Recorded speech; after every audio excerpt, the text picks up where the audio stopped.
Great game. In football teams. Two, in my opinion, outstanding football programs. And, our guys were up to the task and came away a winner. Fire away, Jake. For sure.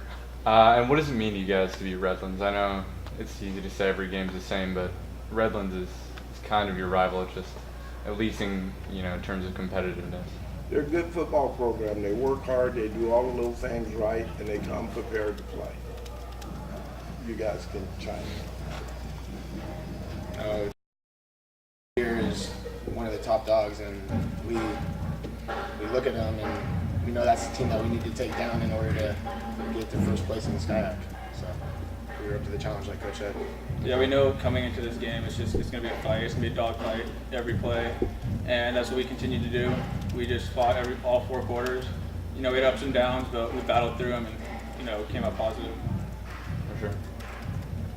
And then how important is this for your title hopes? Like I know you like to take it one game at a time, but We do. but it's pretty important. It's very important.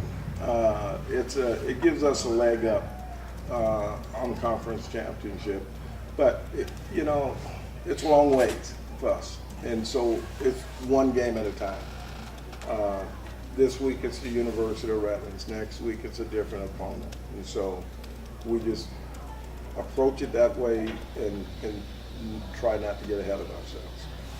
Gives us confidence too. And we stay focused. Yeah, stay focused, and we know we had some mistakes in the game, but we got to come back next week and clean those up and get better each week. For sure. And then Ricky and Jacob, you guys had pretty fantastic games. What's it like when everything just sort of clicks offensively like that? First of all, I want to give credit to the O-line. They blocked outstanding. None of that would have happened. Actually, none of the touchdowns would have happened if it wasn't for them. There's times where I see Jake singled up with a receiver, and I'll help him get open by looking off safeties and whatnot. So. And then how crucial was that stop after the turnover on offense, right at the start of the second half? Because you guys had a gap, but, they scored and then you turned it over, but then you stopped them. How crucial was that, especially from the defense? It was really crucial after the half. They came on, drove it all the way on us, and, it kind of made us realize that we have to go a little faster and go a little harder, and we can't let up because this is a really good team, and we just have to play harder and play faster. And it was a very crucial moment, and it was a good one. For sure. And I think it was Coach Harrison, right? He got you guys around right before that play. What was he kind of telling you guys? We had some mistakes, and we were just talking about the things that we could actually do better, so we can make it even quicker to get out the field. For sure. And then on the offensive side, how beneficial is it to know that your defense can shut another team down like that? We believe in them. I believe in them each and every play. Yeah, there's some times where their offense, gets first downs, but you just got to keep believing and know they're gonna make the stop. Sure. And then on that last play, what's it like as a receiver when you just catch the ball in stride like that? When I catch the ball in stride, you just know that everyone else did their job, and it's just an easy catch when Ricky's got a great arm. So, usually it's just me versus the DB, and Ricky puts in a spot where the DB can't get it, and only I can get it. So, it helps me out a lot.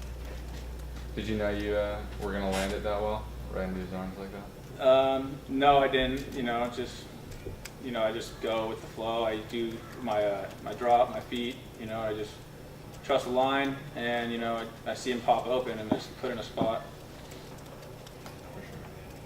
And this is kind of a weird question, but can you guys explain to me what Redlands was doing on those extra point setups? I've rarely ever seen anything like that. It's called a swinging gate. Yeah. It really is just a crazy lineup to see if you can line up with it. If you can line up and match the people, then they'll go back and kick. If you can't, then you give them an easy 2 points. And it's just a matter of whether or not you recognize it and you can defend it. Do you talk about that in practice? You know, We when talk teams- about everything. We're, I think we're pretty blessed, and as a coaching staff and as a group, and we cover the details. Sure. And then what does it do for the team's confidence when you can, you know, really take it to a team like Redlands? We just build on top of it. We come together more as a family, and you know, we understand each other, and we just become closer. And then again, we got a lot of mistakes, and we work on them in practice with scout team, scout offense, and that's what really makes our team better when other players are just competing against each other in practice, and overall just making everyone better. And for us, it's more about consistency in what we do. You know, it's not about who we play. It's about setting a standard for ourselves and working and living up to that standard. For sure. And then what do you need to do to keep this momentum going? Pray harder. Work harder. Watch film, learn from our mistakes, just get better each week. Little details. We talk about it every day at practice. Just if you're tired, come off the field and let the other guy who's fresh get on the field. Just every little aspect of playing football we try to cover. We do a good job doing that. We just gotta, for us to play a pretty good defensive game, we still had quite a few mistakes, and for us to clean those up, almost entirely, we can be an amazing football team.